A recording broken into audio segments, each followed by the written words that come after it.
up, everybody? It's your boy C. Sims, and this is That Comic Show. The comic book movie genre started back in the 1970s. We have been seeing comic book movies for quite some time, and the comic book movies always seem to evolve over time.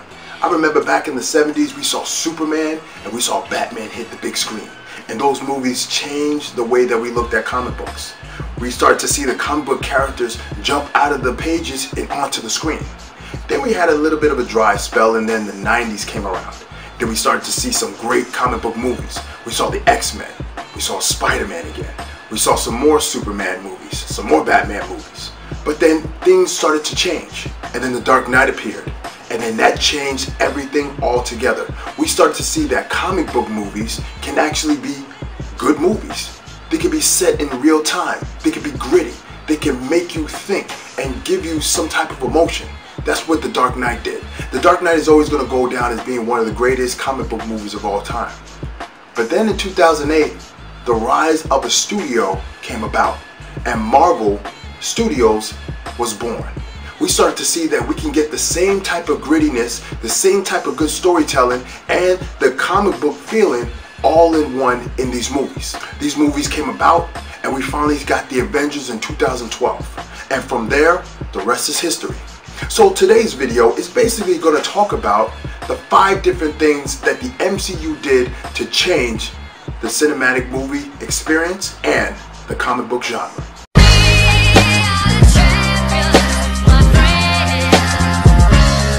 Number 1. See, the one thing that the MCU have is continuity. They have continuity because from the beginning of Iron Man all the way to Infinity War, there is a continuous story. There was a story thread that all of these other movies are contained in. There's a story thread that connects all of these stories as well. Even though we have Thor in Asgard, we have the Guardians of the Galaxy somewhere in the galaxy, and we have all the superheroes on Earth, they're all connected in some way. Infinity War showed that connection.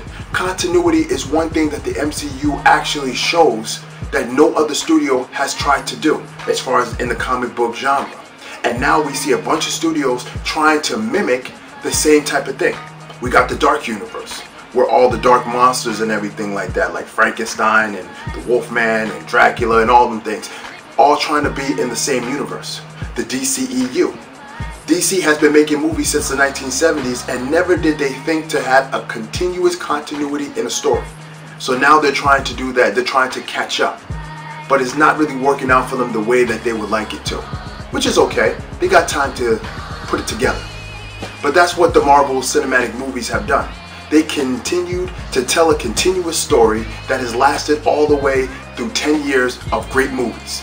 And we're looking forward to the next 10 years of awesome movies. Number 2. See, the one thing that the MCU has actually done has stayed true to the comics. They've used comic book characters which are very continuous in their story path that the comic books left off.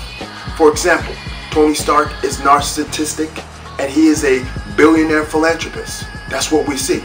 Doctor Strange is a smart doctor with a smart attitude. That's what we see.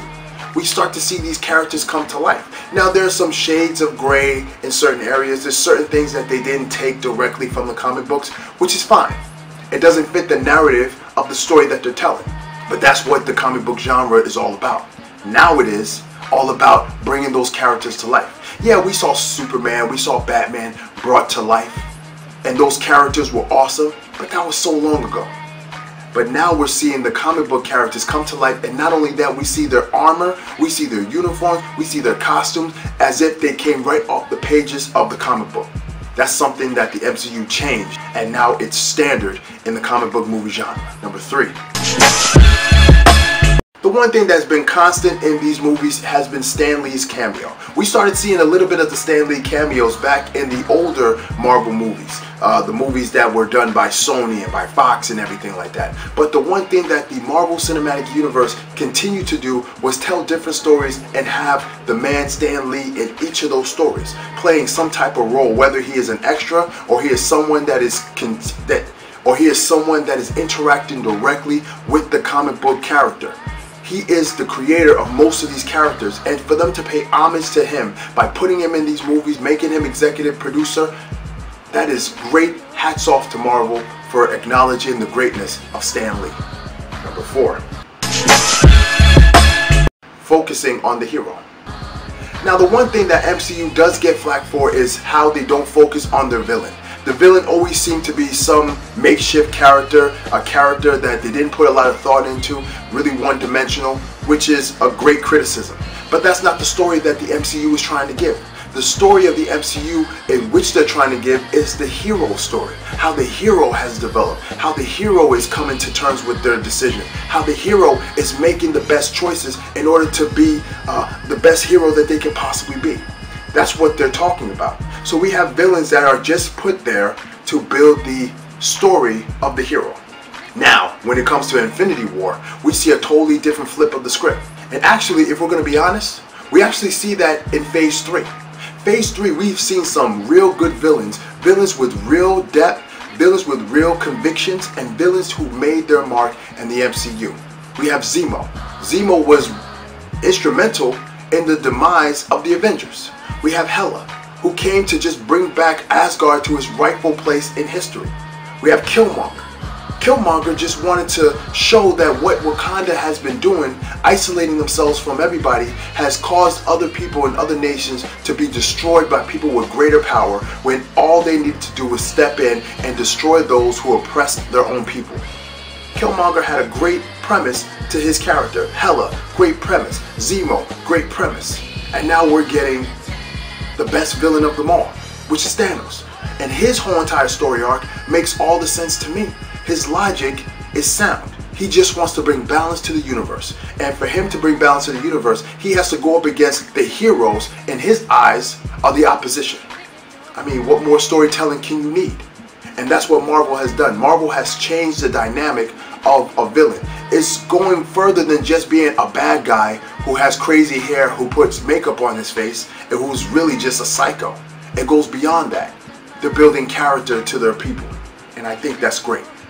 Number 5. Huge payoffs. Now, the one thing about Infinity War is a huge payoff for 10 years of storytelling.